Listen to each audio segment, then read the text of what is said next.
Now, some dolls are kept behind glass to preserve them. Others are kept there to contain them. And once you hear Lily's story, that difference starts to matter.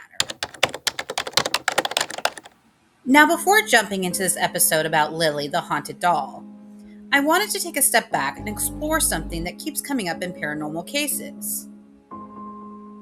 And that is the question, why do spirits seem to get attached to dolls?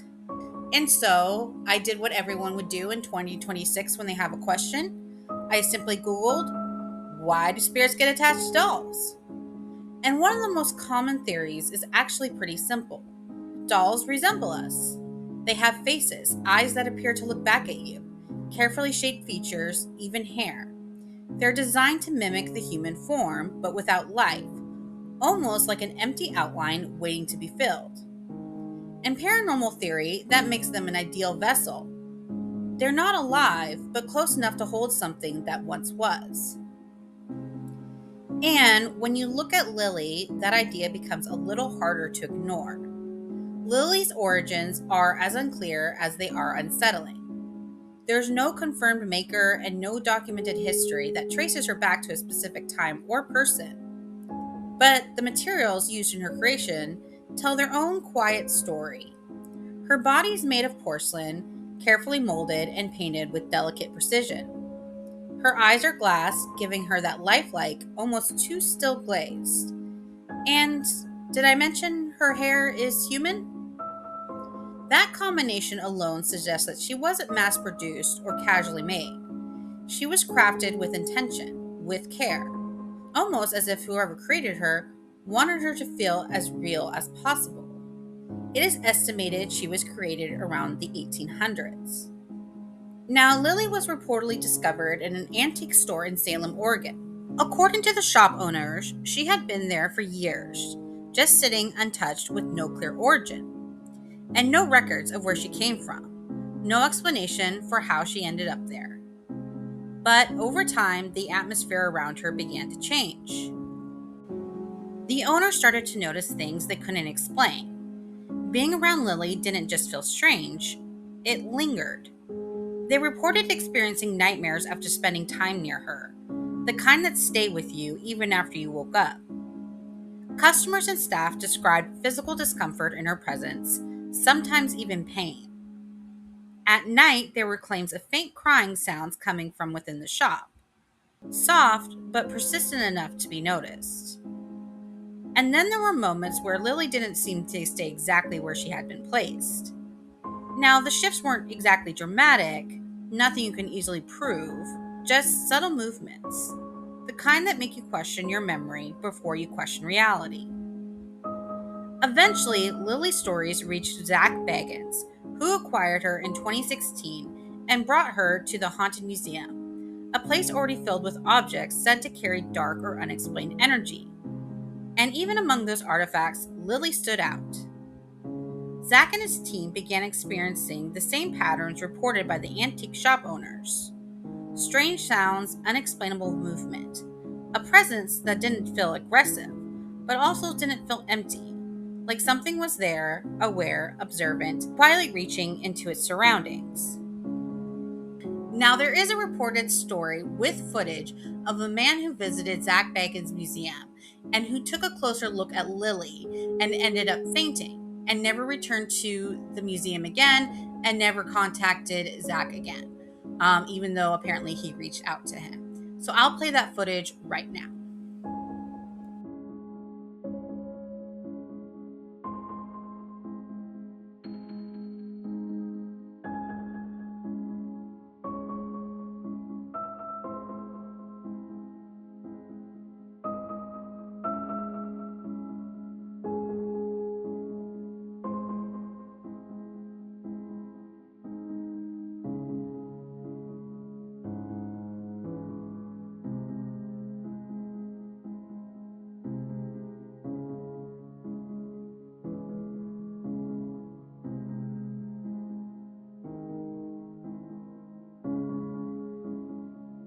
There's also been reported accounts of people visiting the museum and considering themselves protected in the supernatural sense but still ended up looking at Lilly and then having nightmares of their own as well.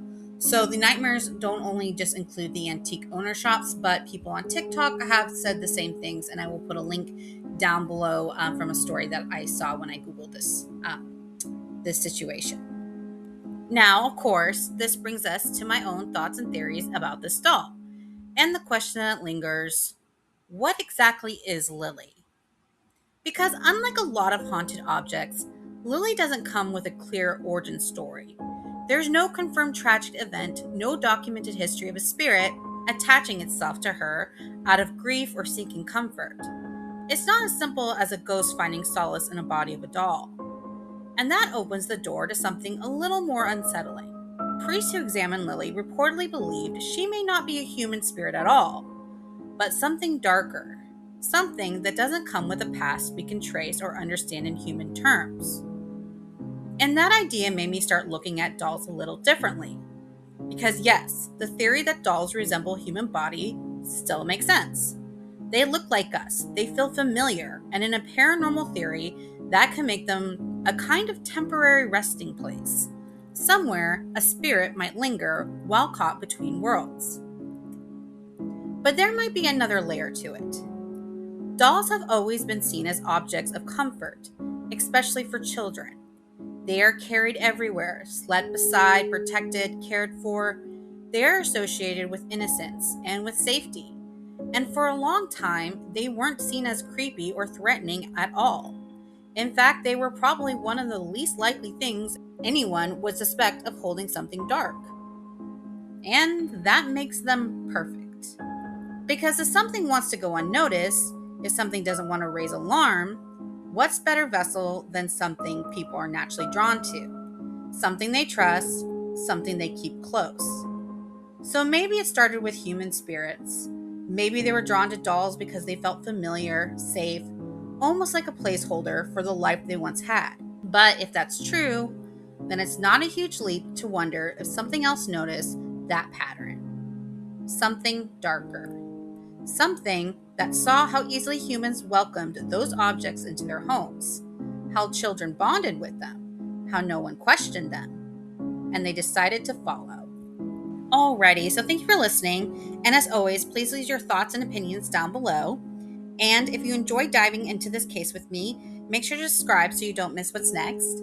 Keep in mind, here on Supernatural Signals, I explore the unknown in 3 ways: deep dive investigations like this one, quick mini mysteries, which you can find over on my shorts tab, and my haunted journal series where I share real experiences and updates, usually focusing on paranormal, but we also touch on true crime as well. You can also follow me over on my Instagram at supernatural_signals for extra content, behind the scene moments, and just my everyday life with my boyfriend, whose nickname is Kermie. And as always, thank you for listening, and as always, stay curious and stay tuned into the supernatural. Thanks for watching.